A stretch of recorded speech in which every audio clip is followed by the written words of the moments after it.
আমার বয়ফ্রেন্ড আমাকে জানাতে যে সে বাইসেক্সুয়াল একটা থ্রিসামের পরিকল্পনা করল, কিন্তু আসলে সে সেখানে আমার উপস্থিতি চাইছিলই না। ইলাই আর আমি ৮ বছর ধরে একসাথে ছিলাম। আমরা এর আগেও থ্রিসাম করেছি, তবে সবসম মেয়েদের সাথেই। তারপর ইলাই মার্কাস নামের একটা ছেলেকে নিয়ে আসার প্রস্তাব দেয়। আমি খুব একটা খুশি ছিলাম না, কিন্তু তার সাথে দেখা করতে রাজি হয়েছিলাম। এক রাতে পরিস্থিতি আরও এগোলো। আমরা সবাই একে অপরকে চুমু খাচ্ছিলাম এবং আমি এতে বেশ আনন্দ পাচ্ছিলাম। কিন্তু হঠাৎ ইলাই আমার থেকে দূরে সরে গিয়ে বলল, এখন আমার পালা, আর মার্কাসের জন্য ঝুঁকে পজল। আমি স্তব্ধ হয়ে গেলাম। তারা একে অপরের প্রতি এতটাই মগ্ন ছিল যে আমি ঘর ছেজে চলে গিয়েছি সেটা তারা খেলালি করল না। আমি ১ ঘন্টা শাওরারে কাটিয়ে দিলাম আর দেয়ালের ওপার থেকে তাদের শব্দ শুনছিলাম।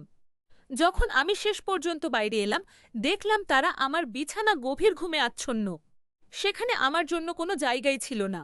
পরদিন সকালে তারা আবারও ঘনিষ্ঠ হচ্ছিল।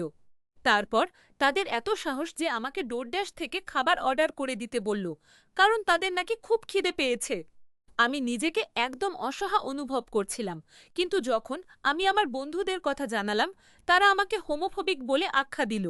সে পুরুষদের পছন্দ করে বলে আমি রাগ করিনি, আমি রাগ করেছি কারণ সে তার জীবনের এত একটা অংশ বছরের পর বছর ধরে আমার কাছে গোপন রেখেছিল। যখন আমি শেষ পর্যন্ত তাকে চেপে ধরলাম, আসল সত্য বেরিয়ে এলো। সে ৩ বছর আগে থেকেই জানতো যে সে পুরুষদের প্রতি আকৃষ্ট। সে কোনো অস্বস্তিকর আলোচনা করতে চাননি, তাই সে সিদ্ধান্ত নিল সরাসরি মার্কাসকে আমাদের শোবার ঘরে নিয়ে আসবে। তারপর পরিস্থিতি আরও খারাপ হলো। সে স্বীকার করল যে গত ৩ মাস ধরে আমার আজালে তারা একে অপরের সাথে সম্পর্ক রাখছিল। আমাদের ব্রেকআপের কথা বলার মাঝখানে মার্কাসের ফোন এলো।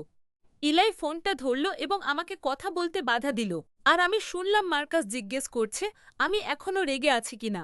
ঠিক তখনই আমার মাথা সবকিছু পরিষ্কার হয়ে গেল।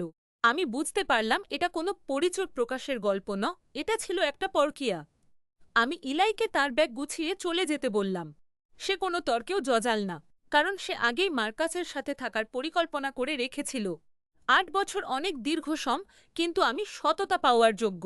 সে তার এয়ার ফ্রাফার আর রিক্লাইনার চেয়ারটা নিয়ে চলে গেল, আর আমি ফিরে পেলাম আমার মানসিক শান্তি।